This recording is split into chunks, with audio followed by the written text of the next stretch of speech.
I'm Namu, and in this video we're gonna be watching There Will Never Ever Be Another Driver Like Dale Earnhardt. Saying his name correctly, hopefully. I believe he's a NASCAR racer. I actually don't know much about NASCAR. I assume maybe it's similar to F1. 3, 2, 1. In the last episode of this series, I talked about the appeal of professional wrestling, a form of entertainment that disguises itself as a sport. John In this Cena! episode, I'm going to talk about NASCAR, a sport which tries to disguise itself as entertaining. Today, NASCAR's Monster Energy Wait, what do Cup you mean, disguise itself as entertaining? Series tours around the country racing in front of mostly empty arenas as sponsorships and television ratings continue to wane. At least with professional wrestling, while not many fans enjoy it anymore, there's still at least a small nucleus of people that still care about it. It's nearly impossible to find anyone these days who actually cares about NASCAR. Hold on, I'm gonna give my best NASCAR noise impression. Wait, is this something Paul? The Paul brother? One of the Paul brothers? And he turned into like a boxer or something like that. Jake Paul.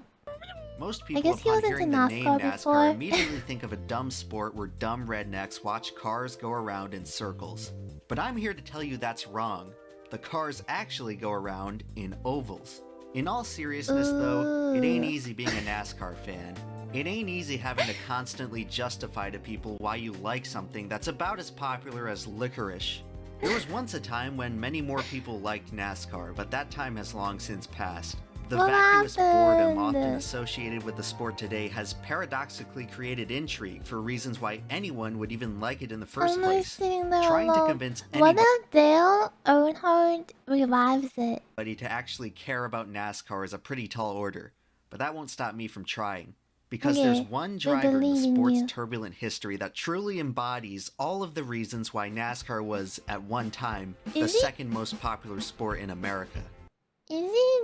Is he driving while cleaning his windshield? Turbulent history that truly embodies all of the reasons why NASCAR was, at one time, the second most popular sport in America. This is the story of Dale Earnhardt. That's so dangerous. But maybe something was really bothering him. On the windshield.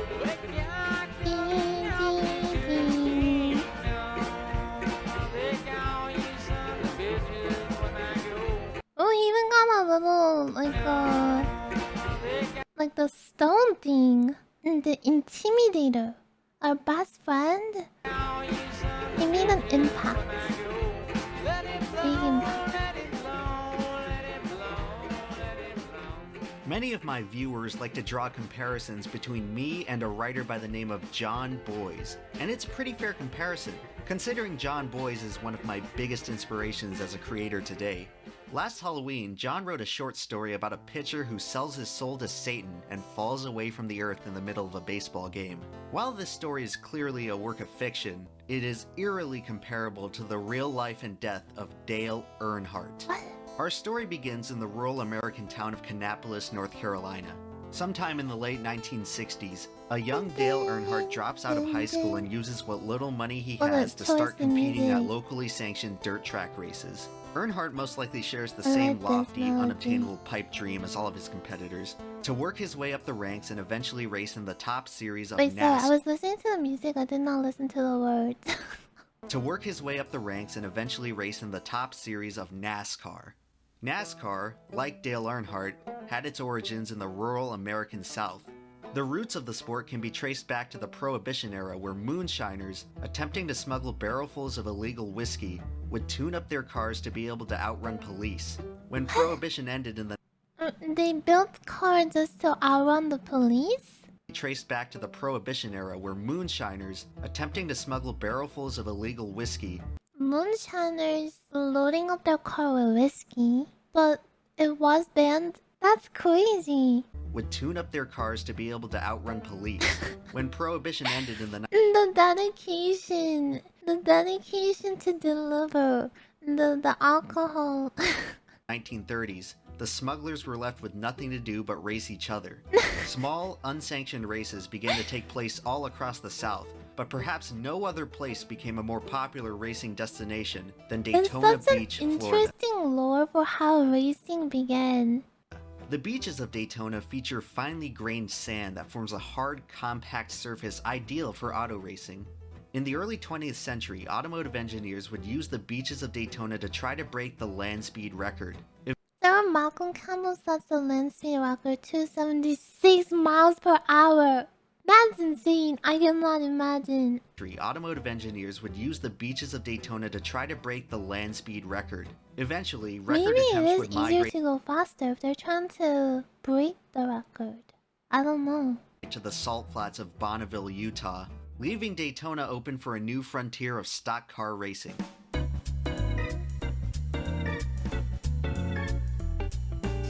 Stock car racing differs greatly from other racing series such as IndyCar or Formula One. It looks so These cool. types of open wheel racing feature expertly crafted machines. It looks like a character.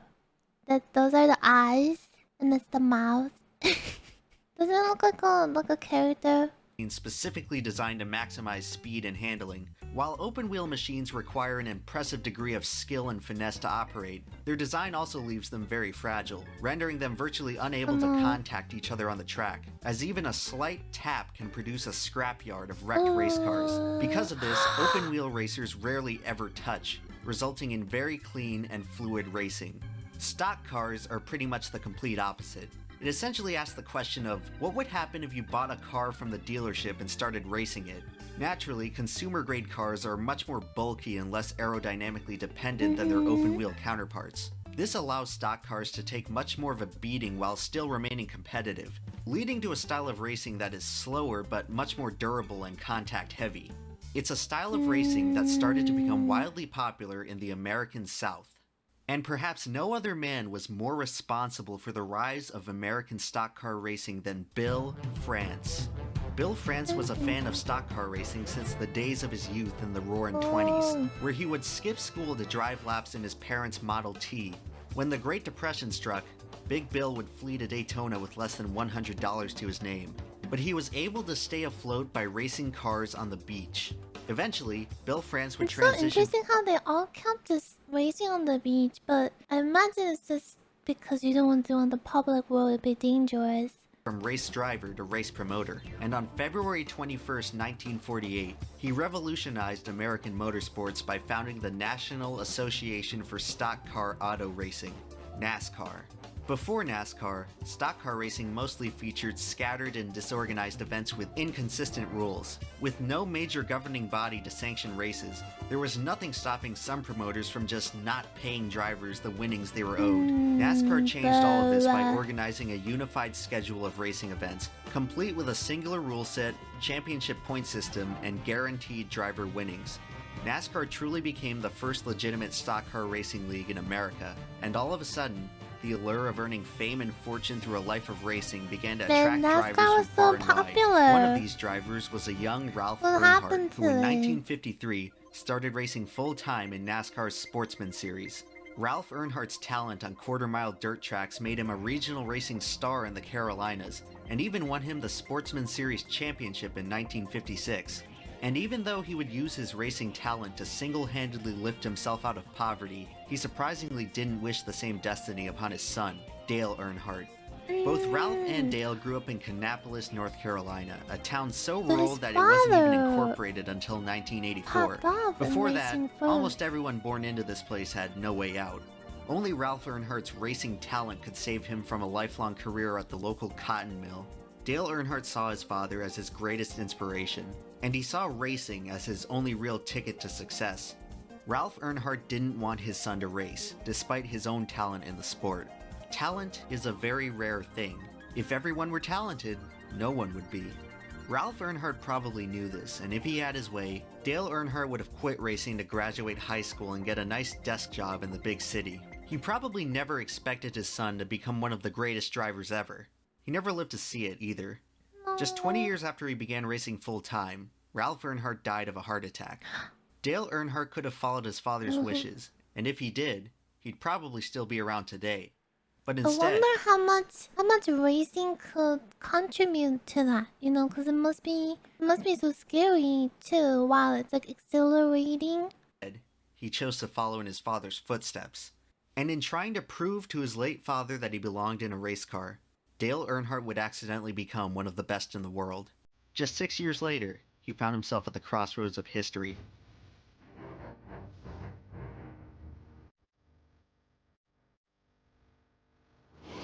Covering a city block a second in rush hour traffic. Take a look at that. In Florida, Blazes back into the front of the 1979. sprint. Here's Earnhardt, your leader, out of turn 4. Even at the very beginning of Dale Earnhardt's rookie season in the NASCAR Winston Cup Series, his talent was undeniable. For a moment, he found himself leading the 21st annual Daytona 500, which may have been the most important race in the history of NASCAR. Daytona International Speedway is quite possibly the greatest arena ever constructed by man. The scale of this place is difficult to describe, but let's just say it's big enough to be sunny on one end and stormy on the other. This modern-day Coliseum is the fruit of one of the most ambitious engineering projects of the 20th century, conceived from the outrageous imagination of none other than Bill France. After 20 years of watching sloppy races on the beach, Bill France sought to construct a racetrack where drivers would never have to let off the throttle. The result was a 2.5-mile-long This is an trioval surrounded interesting shape. It's not like an actual oval either. It's like a little, like a hill. And I feel like the NASCAR logo kind of had this shape as well. So yeah, this is an interesting shape. by a 31-degree embankment. The sheer size of these corners is downright intimidating. It looks like you'd have a hard time walking up them, let alone driving on them. The mere architecture of this place boggles the mind today, so you can only Wait, imagine. why is it like that? That's so cool. So when they drive, they're not driving on a flat place. It's it's in a weird angle. Imagine the amazement of the 42,000 spectators who witnessed the Oh, I never inaugural caught running on of the that. Daytona 500.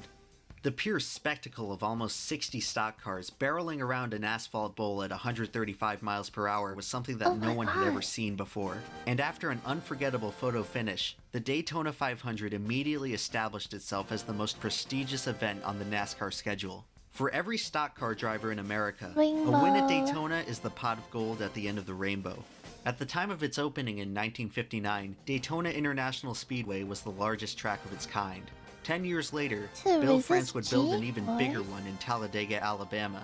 And while Talladega Superspeedway would also go on to be very popular with fans, it would not displace the Was Daytona it? Did you say it was $1 to enter? That is crazy. Speedway would also go on to be bigger one. It was the largest track of its kind. 10 years later, Bill France would build an even bigger one in Talladega, Alabama.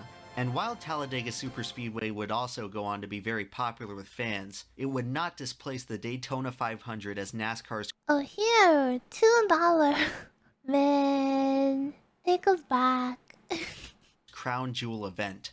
And that's why in 1979, CBS elected to broadcast the full race live in front of a national audience. It would be the first live broadcast of an entire 500-mile motorsports event in the history of American television. NASCAR found itself in a perfect storm of circumstances, quite literally, as on the day of the race, a blizzard left most of the eastern US stuck indoors with nothing to do but watch the Daytona 500. An estimated Ooh. 15 million viewers tuned into this race, and That's for a brief moment, crazy. some of them got to see an unknown driver by the name of Dale Earnhardt leading the race. While his father dominated on short tracks, Dale Earnhardt would find his greatest success on the big ones, even though they would also provide him with his greatest turmoil. He didn't know it at the time, nor did anybody else watching, but Dale Earnhardt was cursed. This is the story of a person and a place, a racer's relationship with a racetrack. This was merely the first chapter of Dale versus Daytona. Earnhardt would go on to finish 8th out of 41 drivers in this race. Not bad for his very first attempt at NASCAR's most coveted prize. Dale Earnhardt's rookie effort would be reduced to an afterthought, however, as everyone's attention was instead drawn to perhaps the greatest finish in the history of NASCAR. It's all come down to this. Out of turn 2, Donnie Allison in first. Where will Cale make his move? He comes to the inside. Donnie Allison throws the block. Cale hits him. He slides. Donnie Allison slides. They hit again. They drive into the turn. They're hitting the wall. They're head on the wall. Coming down. Richard Petty is now pulling Oh my out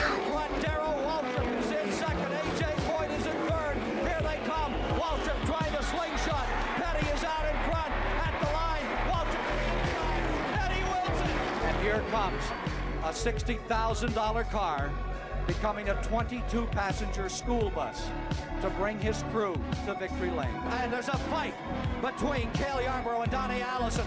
The tempers overflowing. They're angry. fighting. They know they have lost. And what a bitter defeat. In just a matter of minutes, the television audience got to experience dramatic racing, a crash, an Oh my unforgettable last God. lap pass, NASCAR's most iconic driver setting an unbreakable record, and a bare-knuckle fistfight, all on live TV. All of a sudden, the colloquial regional sport of NASCAR found itself with a national audience. The finish made it all the way to the front page of the New York Times sports section, and NASCAR would never be the same. The 1979 season saw Dale Earnhardt capture his first career win in just his 16th start. He would win the Rookie of the Year award for that season and go on Imagine to that happening now, and then that gets like clipped. That would get clipped all over the place. finish 7th in the overall standings in a year where Richard Petty won his 7th and final Winston Cup championship. At this point in time, Richard Petty is unanimously regarded as the greatest driver in the history of the sport. Looking at it today, his career statistics seem almost mythical. Petty's 200 career victories are almost double the next driver on NASCAR's all-time win list, and his 7 series championships were, at the time, more than double any other driver. After the 1979 season, the mere notion of any other driver challenging Petty's throne as the greatest of all time was laughable, but if anyone were to do it, it would have to be a driver the likes of which no one had ever seen. Where Dale Earnhardt in car number 2 is currently the leader, and he is on his way to victory and hopefully to pick up some additional points as he is on his way in his sophomore year to a national championship. He won! In 1980, Dale Earnhardt shocked everyone by winning the Winston Cup Series championship in just his second full-time season. Only the 15th different driver to achieve the title of NASCAR second champion. try? Already in his young career, Dale Earnhardt had joined some elite company, but he would soon learn that even when you're great, you're still a long way from the best. Although he began with one of the greatest starts to any career in NASCAR history, Earnhardt's car owner Rod Osterlund would unexpectedly sell his race team midway through the 1981 season. Earnhardt reacted poorly to this transition and struggled for the next few seasons while No, so is it cause like he doesn't own the car, right? with one of the greatest starts to any career in NASCAR then history. Earnhardt's car owner A year later, the ownership of his car got... Oh, that sucks. I feel like the rider should own the Rod car. Osterlund would unexpectedly sell his race team midway through the Or have a 1981 say season. in Earnhardt reacted that. poorly to this transition and struggled for the next few seasons while bouncing from owner to owner. After going Dang. winless in 1981, Dale Earnhardt had the worst statistical Dang. season of his career the following season. Is Golden Doc... Yeah, I'm really liking his... This is my first time watching his video. And I really like how he tells the story. Yeah, it's golden. 1981, Dale Earnhardt had the worst statistical season of his career the following season, finishing the 1982 campaign with an abysmal average finish of 19th, while failing to finish more than half of his races for the year. After such a promising Easy beginning, enough. Earnhardt's Winston Cup career had slammed straight into a concrete wall. I'll tell you, sometimes it's good, sometimes it's bad. But when you do that in a hot car, Oh, we've got trouble in turn 1. Look at that, 2 automobiles. That's Dale Earnhardt in the Wrangler Jeans machine. One of Earnhardt's 18 DNFs my for the God. season resulted from a violent crash at Pocono that sent his number 15 Ford skidding on its roof down the embankment of the first corner. The accident would fracture his kneecap, but it wouldn't stop the scrappy Earnhardt from racing the very next week at Talladega, where he would suffer another hard crash. This Oh, was surely no. the most trying time of Earnhardt's racing career. Many at this time began to wonder whether Earnhardt's 1980 championship was just a fluke. But Dale Earnhardt was not like the other drivers. He wasn't racing for the fame or the fortune. He was racing to prove that he belonged. He was racing to prove himself to his late father, and when a man is dead set on accomplishing an impossible task, he will never stop chasing it. When faced with the lowest moment of his career, Dale Earnhardt did what he always did. He waited for an opportunity and pushed forward. Earnhardt going to turn 3 at 200 miles an hour. Oh, go Dale. Fires it in there. Go Dale, go Dale. By Earnhardt. The checkered flag belongs today to Dale Earnhardt. Stock car racing's all-time winner, Richard Petty. When you need a mower, go with the best. Go with Lou. You'll be a winner at Lowe's. Is that the Lowe's that sell stuff like in Home Depot? I don't think that's a car company. Every weekend throughout America, there is great NASCAR racing. Ding, ding. I wouldn't be anywhere else. Oh.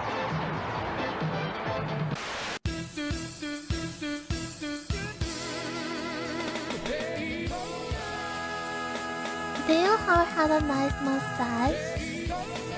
You can too with Dollar Shave Club. Wait, is this ad time for the channel? Okay, I like this kind of ad style. This is fun.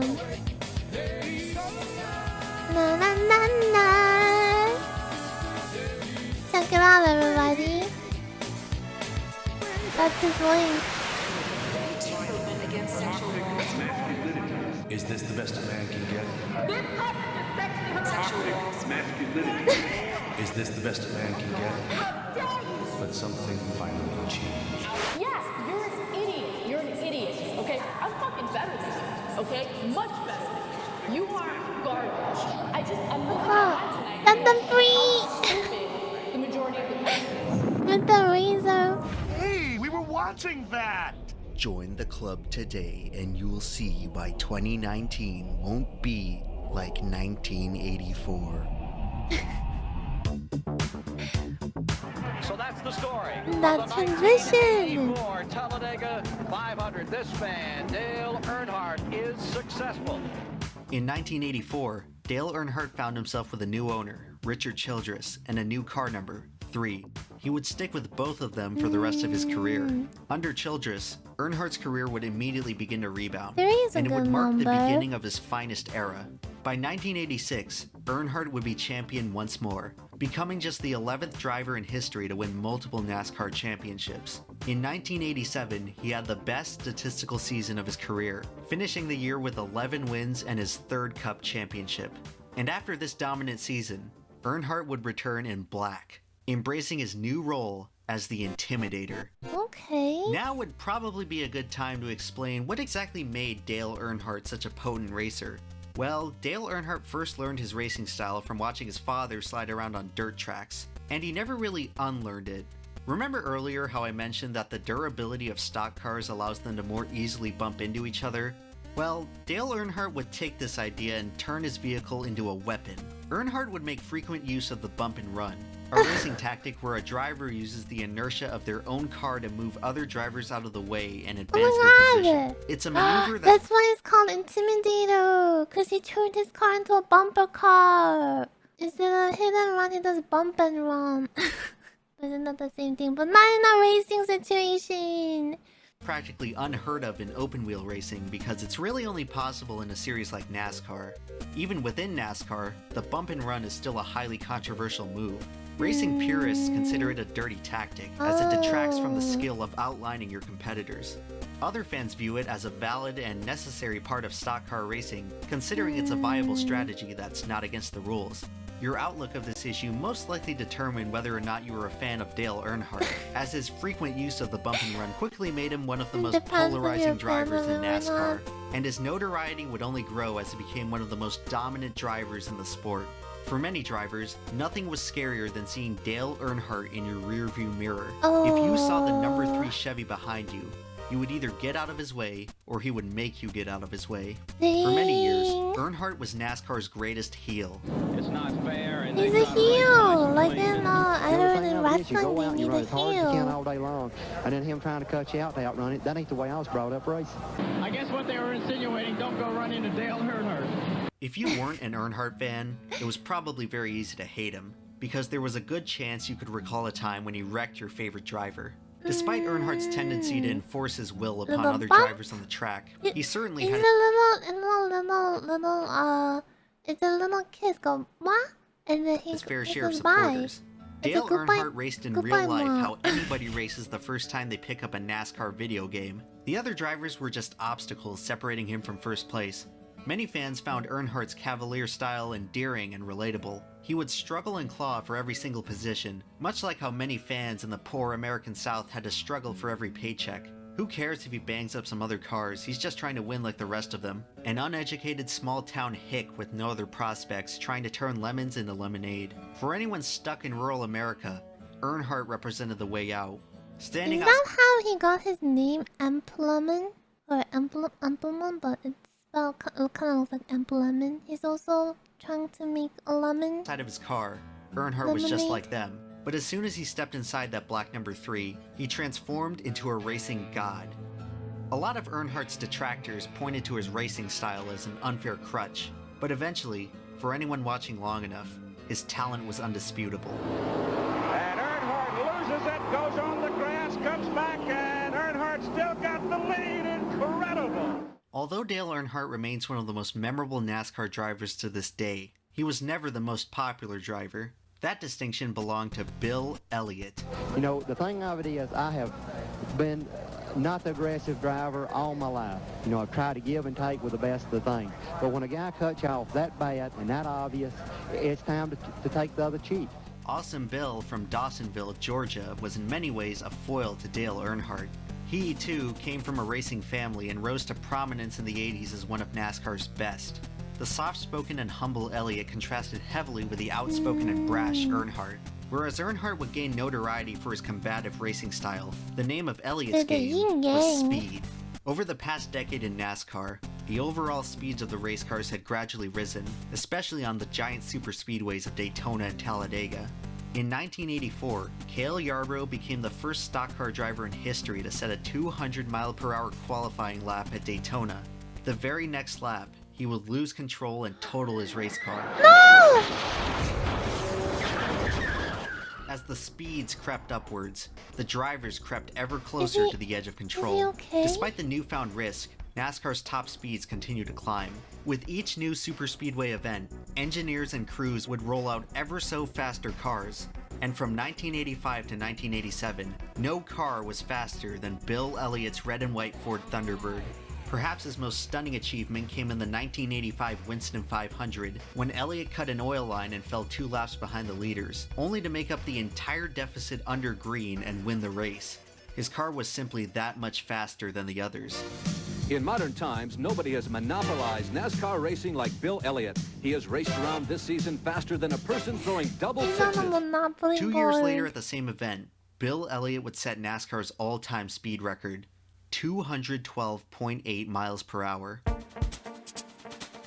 Before, 200 was the record, and now this is the new record. For comparison, the pole speed for the Indianapolis 500 that same year, the fastest open-wheel race, was 215. It's also important to note that, on average, a stock car weighs about twice as much as an Indy car. There's been a pretty big elephant in the room during this whole video. So far I've talked on and on about the history of NASCAR, but I've yet to explain why people actually like it. I mean, sure, it's easy to cherry pick the sport's most exciting moments, but what about the other 99% of the time is just regular old-fashioned racing? What's the appeal of watching cars go around in circles? Well, long story short, people don't watch NASCAR for the same reasons they watch other sports. You can pick up a football and start playing right now in your backyard. You can't just hop in a NASCAR and start racing people. In order to understand the appeal of NASCAR, we have to talk about soldiers, astronauts, and prestige. Being a soldier comes with a certain amount of prestige. Most people find their sacrifice admirable, but you don't have to search far to find people who disagree. You'd be hard-pressed, however, to find anyone who doubts the prestige of an astronaut. You can talk about intelligence and science degrees and technical skill all you want, but the fact of the matter is that soldiers fight against other soldiers in man-made wars, while astronauts fight against the surly bonds of nature itself. It takes bravery to volunteer yourself to go fight in some far-off foreign land, but it takes a whole nother level of bravery to strap yourself into a pressurized metal canister and fly out of the top of the sky. Astronauts have so much prestige because they come the closest to kissing the snarling jaws of certain death. There's no denying that war is also deadly, but humans have been fighting and killing each other since the dawn of man. It's easy to understand the nature of warfare. It's difficult to understand the limits of nature itself. And nothing is more terrifying than what we don't understand. Who am I kidding? This is a dumb analogy. NASCAR drivers are nothing like astronauts. I mean, come on. Have you ever seen a NASCAR fly?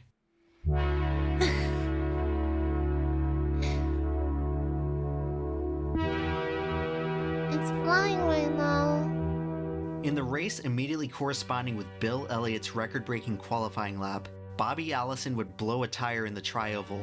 The back of his car would lift off the ground and sail into the catch fence at nearly 200 miles per hour. Oh my gosh. It turns out that if you spin a car happening while you're going 200 plus miles per hour? Sideways at a fast enough speed, the aerodynamics will force the car aloft like the wing of an airplane. In the 1987 Winston 500, the 210 mile per hour pace was enough to lift up Bobby Allison's 3,500-pound race car like a piece of paper. For a brief, surreal moment, all of NASCAR stood still. By pure chance, Allison's left front fender clipped the wall the instant before the back of his car hit the catch fence, which redirected the momentum of his car away from the spectators. Had Allison spun at just a slightly different angle, we could have witnessed a tragedy on the scale of the 1955 Le Mans disaster, where an out-of-control race car was projected into the stands at a very high speed. Oh my god! 83 and that landed on the people watching? Spectators were killed in the catastrophe, leading many European nations to place a temporary ban on all motorsports. To this day, it remains the deadliest accident in racing history. Allison's car had sheared a 100-foot gap in the protective fencing, and NASCAR fans found themselves staring into an eerie window of what could have happened.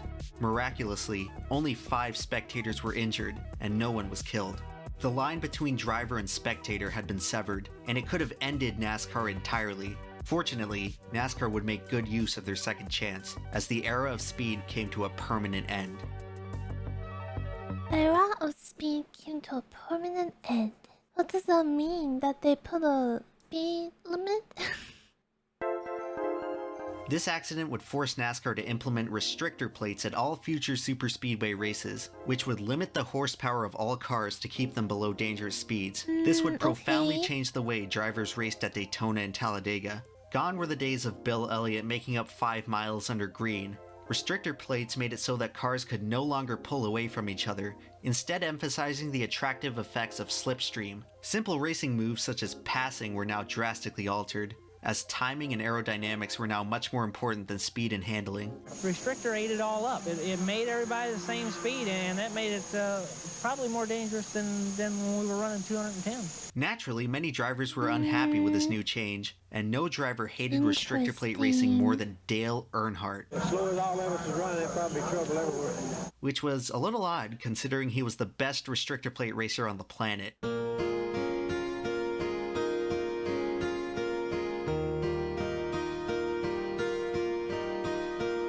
Wait, so he didn't like it either. So maybe even if he felt like it didn't affect his style of driving, he doesn't like it for the fact that it affects the sport itself. Or perceived it to be.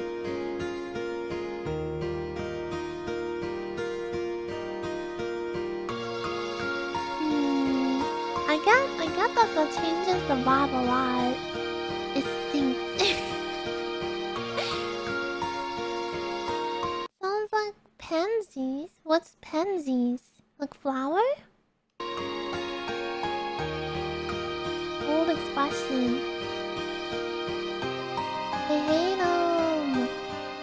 It was one of the most dominant runs of any race category in motorsports history, and it happened during a time when NASCAR had arguably its toughest ever competition. The 90s truly were a golden age of NASCAR in popular culture. Attendance and television ratings steadily rose as movies like Days of Thunder drew intrigue from across the nation. Big brands and TV networks were lining up to capture their own slice of the booming NASCAR scene. NASCAR had gone fully national, and it had fundamentally transformed itself from a simple showcase of speed in the prior decade. The sponsors, drivers, tracks, and cars had all changed, but one thing remained the same. Dale Earnhardt was dominating the competition. From 1990 to 1994, Dale Earnhardt would win 4 more Cup championships, tying Richard Petty's record of 7, a record considered by many to be untouchable just 10 years prior. With each new championship, it became harder and harder for people to disregard Earnhardt's success. Although many still resented his racing style, you can't win 7 NASCAR championships without being a pretty talented driver. Earnhardt's detractors were simply running out of excuses to deny his greatness. Soon, there was only one thing keeping... I also wonder, like, if he felt like, even though he's doing well, he feels like the sport has, like, made it easier. At least for him. And he doesn't like that. Were simply running out of excuses to deny his greatness. Soon, there was only one thing keeping Dale out of the conversation for the greatest of all time. Now, you've not won Daytona, right? I've won Daytona, the firecracker race in July, but I haven't won the Daytona 500. That's like the Super Bowl race for us. After 17 years of effort, the like Daytona 500 belongs to Franklin, Tennessee's Darrell Waltrip. He's done it. The Daytona 500. I won the Daytona 500. In 1989, Darrell Waltrip won his first and only Daytona 500 in his 17th attempt. At the time, he was considered the best driver to never win it, and after he did, everyone was left to wonder about the next best driver to take Waltrip's place. Immediately, many thought of Dale Earnhardt, who had yet to win the Daytona 500 after 11 tries. But surely in 1990, while entering the final corner of the final lap in first place, after leading 3/4 of the race, Earnhardt could put the narrative to rest. They still run single file, halfway down the back straightaway, half a lap to go. Still, Earnhardt now stretching his lead by another car length over Cope. Labonte can't do anything with Cope either. Earnhardt's car blows up. Earnhardt blows the tire in turn number 3. What do you mean blows up? It is car number 10, Derek Cope. Something amiss on the Earnhardt car. Cope won those 2 races in his entire NASCAR career. Coming to the line, it's Labonte pulling up, and an amazing finish. Doesn't mean his car blows up. Like, oh, he's what on the heck happened on the last lap? We run over some debris and cut a right rear tire down, David. Just a 1/4 of a lap away from victory. In 1991, Earnhardt would damage his car after hitting a seagull, forcing him to pit. He would battle all the way back to second place before crashing with 2 laps to go. Dale Earnhardt fails to win the Daytona 500 again. In 1992, Earnhardt would get caught up in a crash that wasn't his fault. A newfound consequence of restrictor plate racing were massive crashes that would often wipe out over a dozen cars. After a while, these feels more crashes dangerous because everyone's going at the same speed and all like on top of each other. seemed almost inevitable due to the extremely close pack racing that now resembled rush hour traffic, Yeah, but at 190 miles per they're hour. all there. One slight error by a single... Before, they were like in a line, and when they were really close, there would be like 2 or 3 cars near each other at a time. There were like 10 of them. driver could spark a chain reaction that would take many cars out of the race. Oh, It was one of so Earnhardt's main... they made it safer for the audience, but they made it more dangerous for the athlete, the drivers. main reasons for hating restrictor plate racing, and he would fall victim to it numerous times.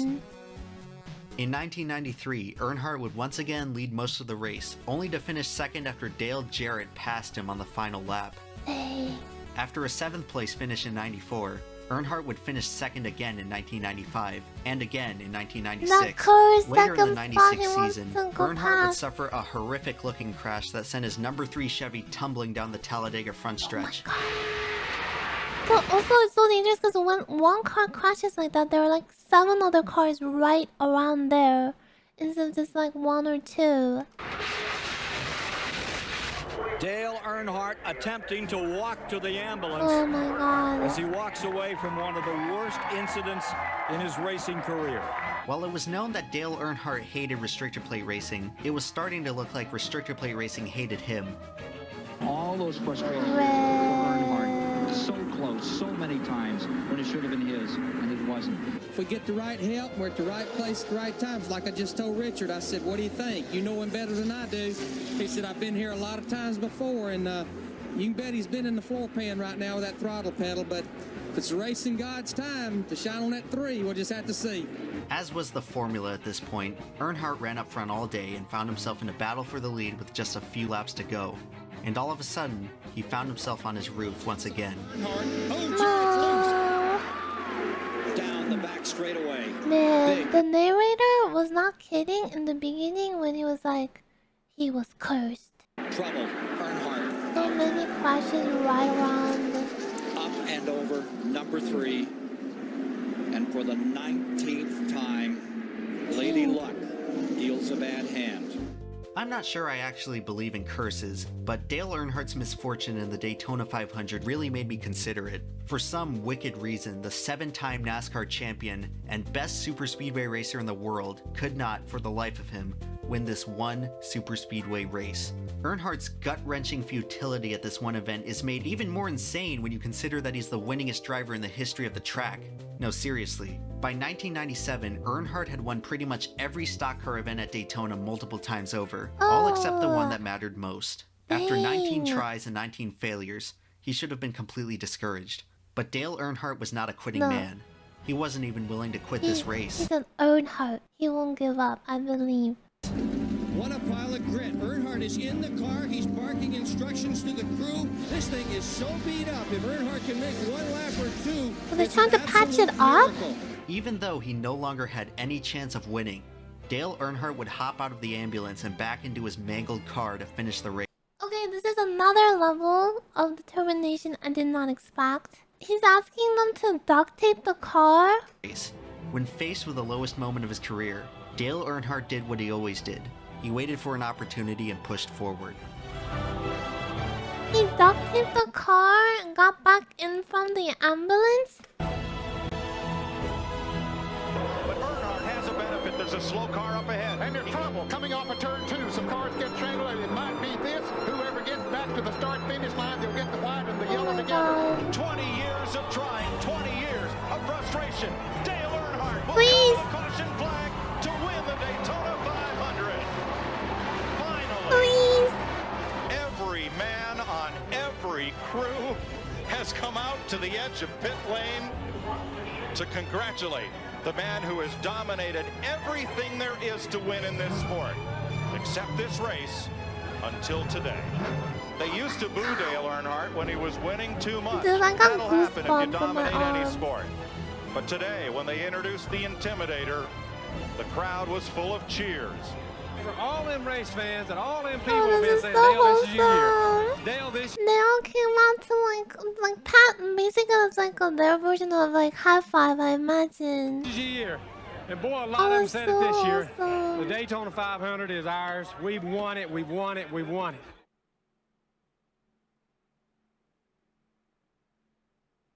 The hangover from Earnhardt's Daytona 500 victory lasted throughout the 1998 season, where Dale would not win another race and finish a distant 8th in points.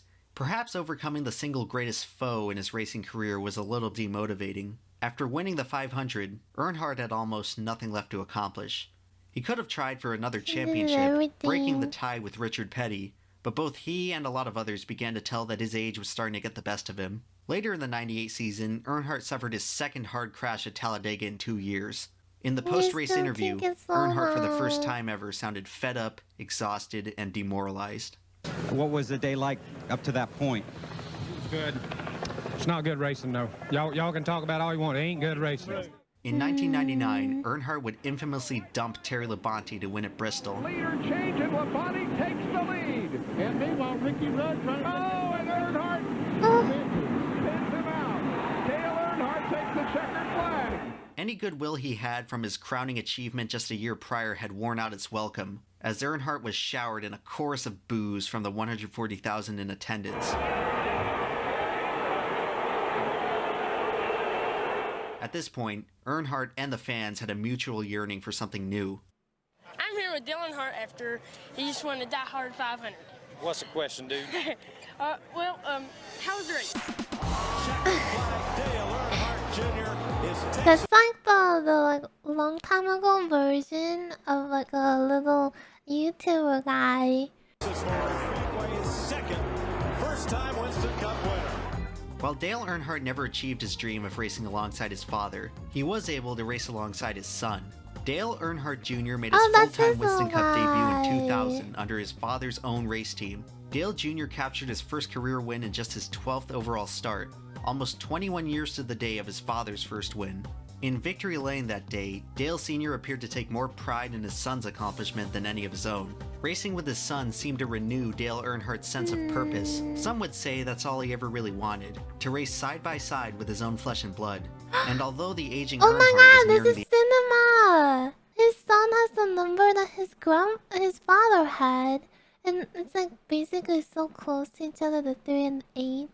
the end of his career, he would still make you think twice about questioning his greatness.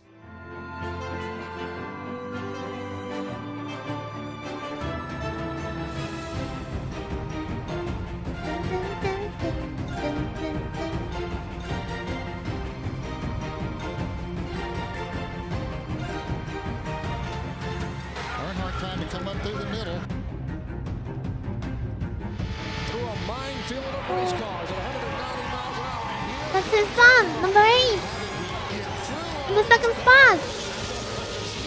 And his dad's right behind him. the Intimidator is scraped and beat on the right side. But he will not be denied. Oh, they're racing each other. He's in the front. It's the sun. No, the sun is behind now. Dale's in the front.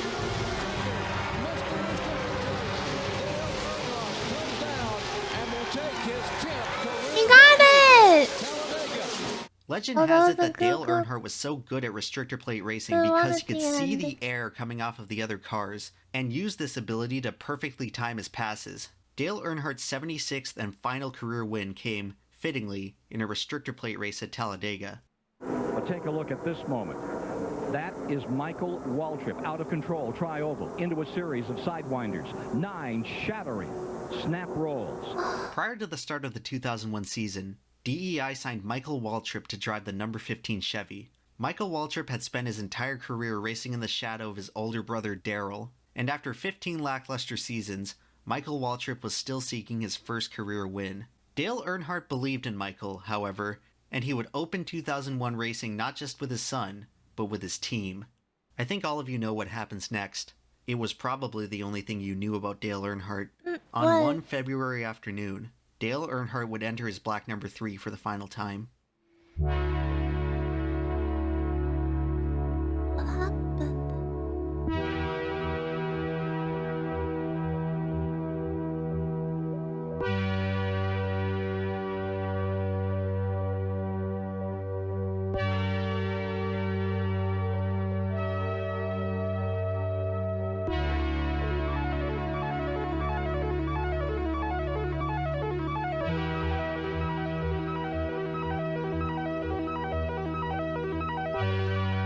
I don't like.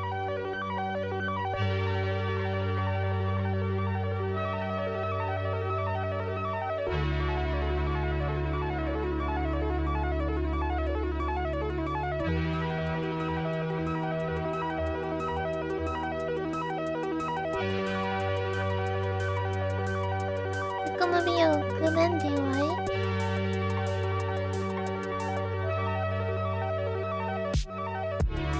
Welcome back to Daytona. It's the big one, gang. It's the big one. It's what we've all been fearing. This kind of racing is going to happen. A horrible crash on the back straightaway that began when Tony Stewart got turned sideways against the backstretch wall number 20. Boy, and it gets hit by every car in the field. Seems like in Tony Stewart's car just took a It wheel must of be the so ride. scary too when you're the guy driving by when this is happening. God help all of them because there's no place to go. Incidentally, the crash would leave Dale Earnhardt in third position behind the DEI cars Okay. of Dale Jr. and Michael Waltrip. As the laps wound down, everyone began to realize that Dale Earnhardt wasn't trying to win the race. Rather, he was holding back the rest of the field so that his team could win instead. Dale managed Okay, I was gonna cry, but he gets a bad crash or something. to hold off everybody until the final corner of the final lap. 3 wide behind them. You got him, Mikey. You got him, man. You got him. Get him in the Oh my god, I'm so The scared. cameras cut away from the accident. It should have been one of the happiest moments in NASCAR history, as Darrell Waltrip joyfully commentated his brother's first win on the grandest stage of all. A storybook ending to a picturesque day of thrilling, action-packed racing. And then the cameras cut to Dale Earnhardt's crumpled vehicle lying at rest in the infield grass. Nobody knew it at the time, but the greatest tragedy in NASCAR history had just occurred. Dale Earnhardt, NASCAR's greatest driver, was dead at 49. This is undoubtedly one of the toughest announcements that I've ever personally had to make. But after the accident in turn 4 at the end of the Daytona 500, we've lost Dale Earnhardt.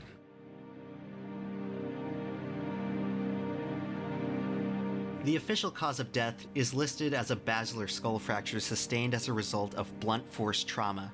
When Dale Earnhardt struck the turn 4 wall, he died instantly. Looking back on it all today, it's hard to believe it even happened. Dale Earnhardt was NASCAR's Iron Man, the toughest driver in the sport. He hadn't missed a race since his rookie He has season. so many crashes He walked away prior from this to. and this. Why did he die from this. How did no one die? Yeah, he had worse crash, but I guess it just hit him in the most awful way. From this crash earlier in the race? Well, at over 190 miles per hour, destinies can be profoundly altered by a matter of inches.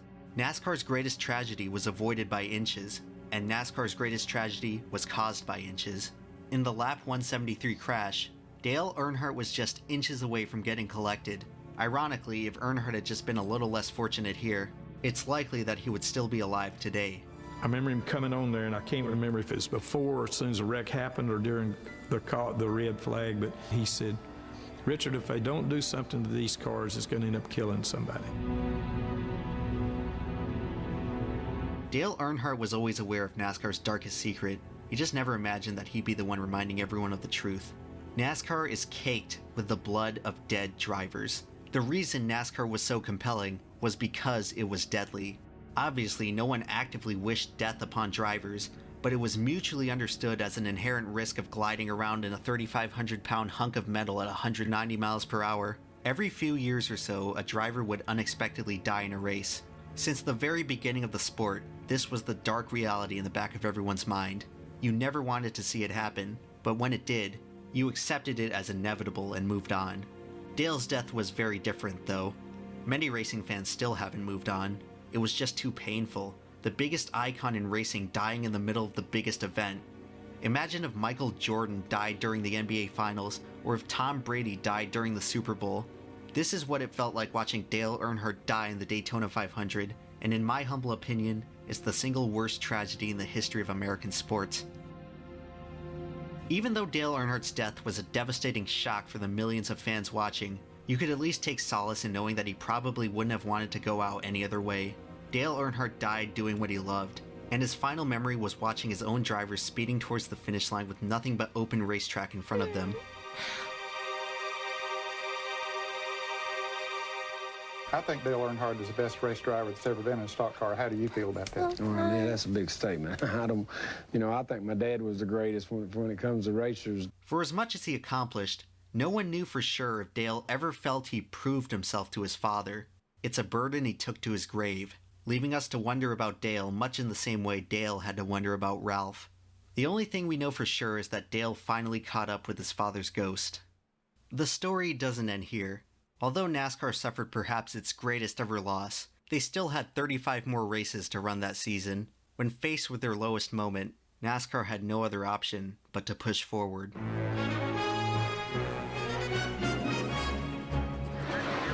has the run off the high side. He clears the body, and Steve Park scores the second straight win for Earnhardt Incorporated and the second win of his career. Boy, and that team, that company, Dale Earnhardt Incorporated, they needed that. With an Earnhardt hat in his hand, Steve Park will drive to victory lane.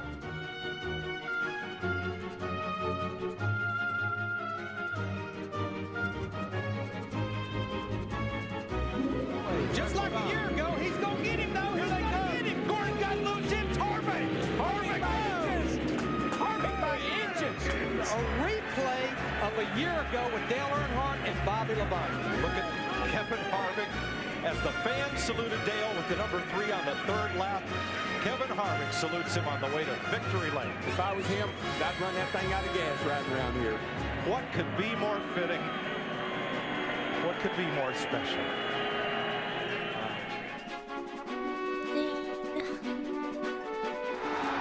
To the outside for the lead in turn 4. Dale Earnhardt Jr. rockets to the front at Daytona. Listen to the crowd. And look at this crowd behind him. Look at this place behind him. Here they come, turn 4. Final lap of the Pepsi 400. Michael Waltrip in second, but it's going to be Dale Earnhardt Jr. using lessons learned from his father to go from 6th to 1st and score the victory in the Pepsi 400. That's unbelievable. This is fun.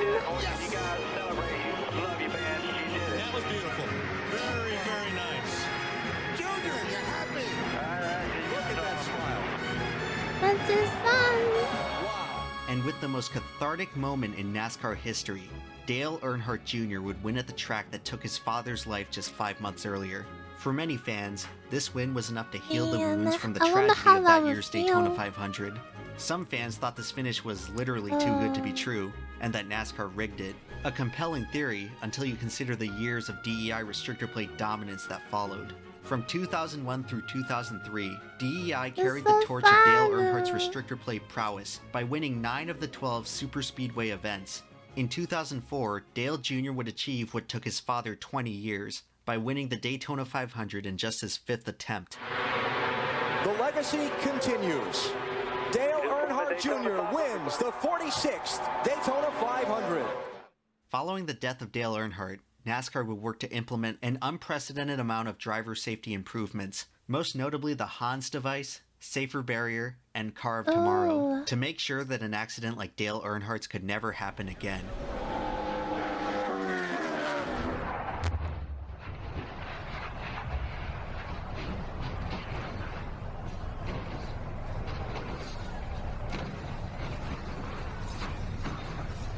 Incredibly hard impact into the safer barrier. Look at that safer barrier right there, how it just crushed all that stuff. He is out of that. Look at that. He's okay. And wave to the fans. My goodness. And I wish they did it Dale sooner, you know? I mean, they learned and they added stuff. Only if they did it sooner, you know? Still remains NASCAR's last fatality. He's the last one. Unfortunately, Just NASCAR's improved great it. strides in driver safety may be the only positive news for the sport in the past decade. Attendance, sponsorships, and television ratings have all drastically declined in the past 10 years, Because it's not as dangerous. I see. leaving the few remaining fans to wonder what exactly drove everyone away. Some people blame the recent mismanagement from Brian France and other NASCAR executives. Some people blame the chase and other gimmicks that have alienated NASCAR's core fan base. Some people blame the lack of interesting or relatable drivers. Some people blame the recession and how it hit NASCAR's core audience the hardest, preventing them from going. Caring about the driver will definitely would make this more interesting for people, you know? Kind of like in any sports when you have a team you want to root for. It's a different level of you care about it at a whole different level. Going to races. If you ask me, however, I the main really reason so many fans stopped watching got NASCAR is, absorbed ironically, because it got safer. As morbid as it is to say, by removing the inherent risk of racing, NASCAR removed the one thing that separated them from all other sports. Today, NASCAR drivers have never been farther from the snarling jaws of certain death, and the sport has been made far less compelling as a result. Not sure where Carl's going. Maybe he thinks if he runs across the start-finish line, it'll count. That's what he's doing. That's what he's doing. He's like a you know how he is. He's an athlete, a marathon runner. I want to finish the race. He's running to finish it. Standing ovation from the crowd. Shades of Ricky Bobby. Ever since that fateful day, NASCAR fans have been trying to fill the void that Dale Earnhardt left. There's the driver who carried on his name, Dale Earnhardt Jr. Following his father's passing, he became NASCAR's perennial most popular driver until his retirement in 2017. Although he finished with a respectable 26 career wins, Dale Jr. failed to capture a single championship and could never live up to his father's godlike legacy. There's the driver who carried on his car, Kevin Harvick, who was able to capture at least one championship and his own Daytona 500 victory. A successful career for sure, but not much compared to Earnhardt's. There's the driver who carried on his title as the 7-time champion, Jimmy Johnson, who in 2016 became the 3rd ever driver to accomplish this feat. While he is statistically the best driver since Earnhardt, Johnson never managed to appeal to the fans in the same way, as his relatively bland demeanor failed to capture the hearts and minds of the greater audience. And then there's the driver who carried on Earnhardt's number. After the tragedy, Richard Childress retired the number from active competition for over a decade, but he brought it back in 2014 for the full-time Cup debut of his grandson, Austin Dillon. In 2015, at the finish... Are you kidding? I don't know how I feel about that. Austin Dillon. In 2015, at the finish of the July Daytona race, Dillon would suffer a gruesome-looking accident where his car was launched directly into the catch fence. For a brief moment, every fan watching tensed up in horror after witnessing what they thought was the second fatality in Oh my god! The guy who took Dale's number? car at Daytona. Incredibly, Austin Dillon walked away from this with only minor injuries. Some have called him the luckiest driver in NASCAR today, but his luck hasn't contributed to much success on the track. So far, after 5 full-time seasons, Dillon has only 2 wins to his name. One of those wins came in the 2018 Daytona 500, as 20 years after Earnhardt's storybook victory, the 3-car returned to victory lane at Daytona. And here it comes with the number 3 20 years ago. 20 years of trying for Earnhardt. He won the Daytona 500. Austin Dillon. Yeah, but the thing is, like, cool, but like, I just don't like that they gave his number just because, like, he got connections.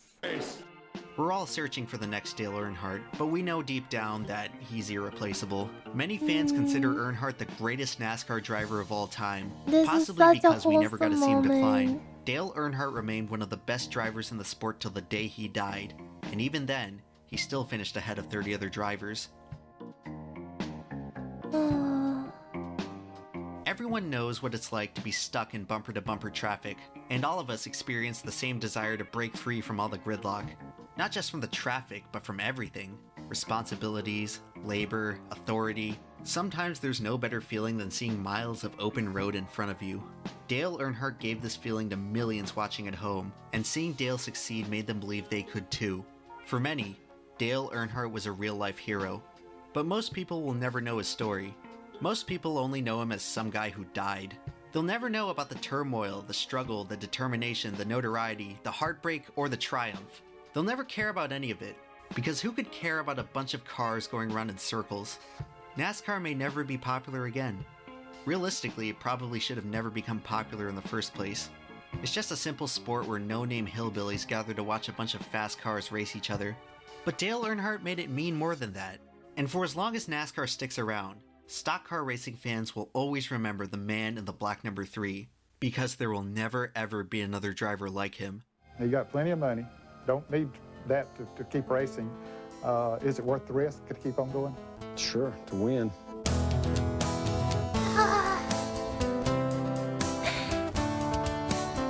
Oh my gosh, cinema! Amazing video. EmpLemon, thank you for the video. I love this video. This is an amazing storytelling of Dale Earnhardt. And Clumpy, thank you so much for watching with me. And YouTube Namsters, I'll see you in another video. Bye!